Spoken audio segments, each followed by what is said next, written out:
This is TechCrunch.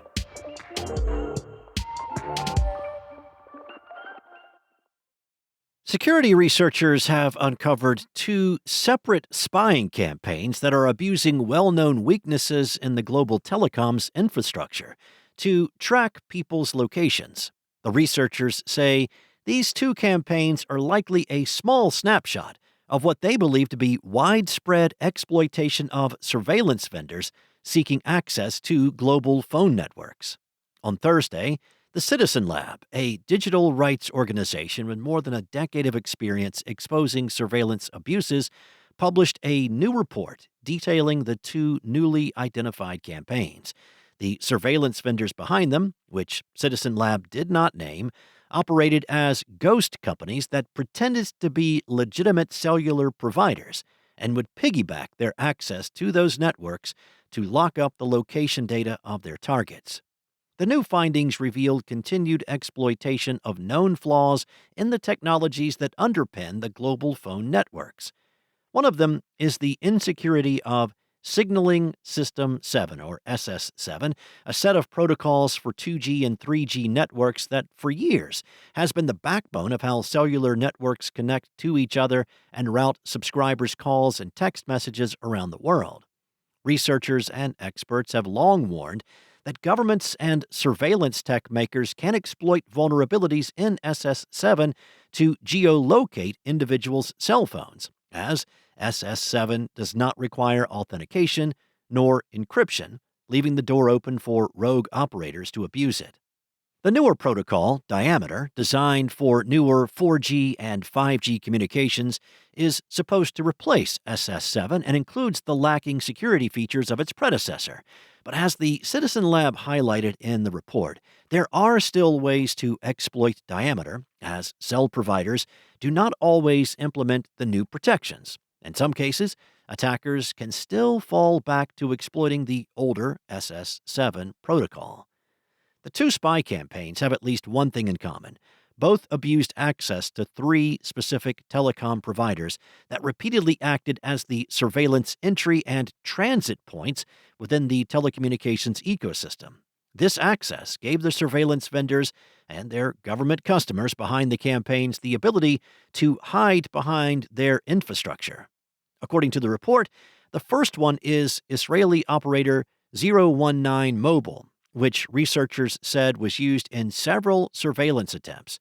British provider Tango Networks UK was also used for surveillance activity over several years.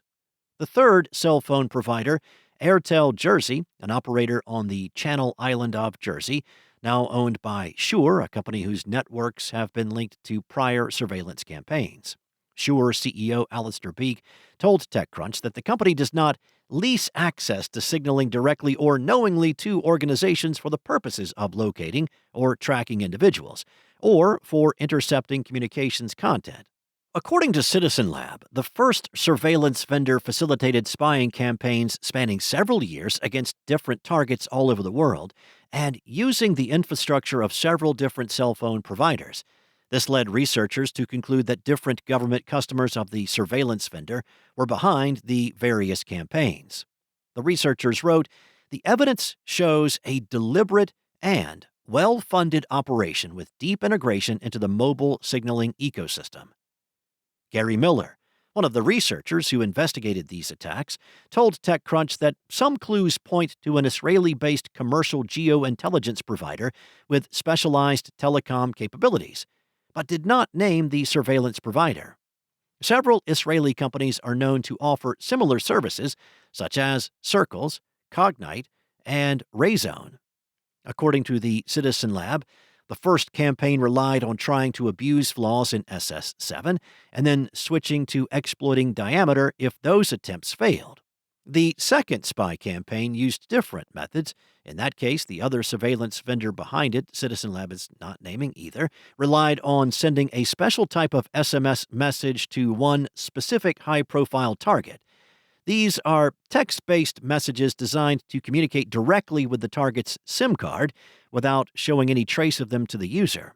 Under normal circumstances, These messages are used by cell phone providers to send innocuous commands to their subscribers' SIM cards, used for keeping a device connected to their network.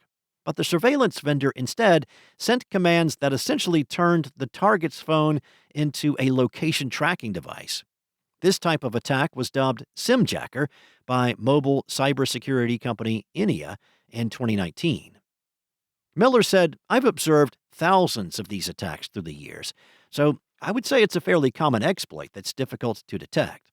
However, these attacks appear to be geographically targeted, indicating that actors employing SIMjacker-style attacks likely know the countries and networks most vulnerable to them."